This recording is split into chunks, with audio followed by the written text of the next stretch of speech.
বিদ্যালয় সঠিকভাবে পরিচালনা করতে প্রতিটি বিদ্যালয়ে প্রধান শিক্ষক নিয়োগ করতে হবে। ন্যূনতম শ্রেণীভিত্তিক শিক্ষক দেওয়ার পর যদি কোনো বিদ্যালয়ে শিক্ষক সারপ্লাস হন তবে ডিপিএসসির জয়েনিং ডেটকে ভিত্তি ধরে সর্বকনিষ্ঠ শিক্ষককে শনাক্ত করতে হবে। ডিপিএসসি জয়েনিং ডেট এক হলে স্কুলে লাস্ট জয়েনিং ডেট বিচার করতে হবে। সরকারি শিক্ষা ব্যবস্থার উন্নয়নের দাবিতে 18 দফা দাবি জানিয়েছে বঙ্গীয় প্রাথমিক শিক্ষক সমিতির উত্তর দিনাজপুর জেলা কমিটি। শিক্ষক নিয়োগ, স্বচ্ছ বদলি, প্রধান শিক্ষক ও অশিক্ষক কর্মী নিয়োগ, বিদ্যালয়ের পরিকাঠামো উন্নয়ন, শিক্ষা বহির্ভূত কাজে শিক্ষকদের ব্যবহার বন্ধ এবং জাতীয় শিক্ষানীতি 2020 বাতিল সহ একাধিক দাবি সংগঠনের পক্ষ থেকে তুলে ধরা হয়েছে।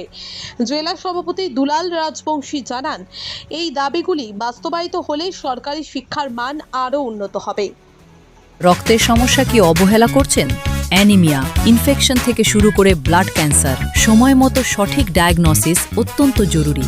অ্যানিমিয়া ও ডেফিসিয়েন্সি প্রোফাইল টেস্ট, ব্লিডিং ও clotting test, advanced haematology test, cancer marker test, আধুনিক ডায়াগনস্টিকের মাধ্যমে রক্তের প্রতিটি সমস্যার নির্ভুল শনাক্তকরণ নিশ্চিত করা হয়। জীবনরেখা হাসপাতালে আমাদের যে দাবি রয়েছে, বিদ্যালয়ে প্রধান শিক্ষক নিয়োগ করতে হবে।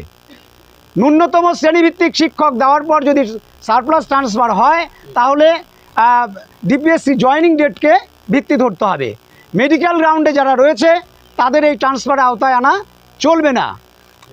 এছাড়া টেট পরীক্ষা, যেটা কর্মরত শিক্ষকদের যে টেটের বন্দোবস্ত, এই টেট পরীক্ষা নেওয়ার সিদ্ধান্ত বাতিল করতে হবে।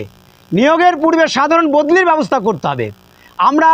আমরা আরও দাবি করছি পাশ ফেল প্রথা চালু করতে হবে। আমরা দাবি করছি চতুর্থ শ্রেণীতে বৃত্তি পরীক্ষা চালু করতে হবে। আর পর্যাপ্ত শিক্ষক নিয়োগ এবং আধুনিক পরিকাঠামোর বন্দোবস্ত করতে হবে। বিদ্যালয়ে শিক্ষা বহির্ভূত কাজে শিক্ষকদের নিয়োগ করা চলবে না। প্রতিটি বিদ্যালয়ে কম্পিউটার দিতে হবে। এইরকম 18টা দাবি নিয়ে আজকে আমরা ডিপিএসসির ডিআই নিকট ডেপুটেশনে এসেছি।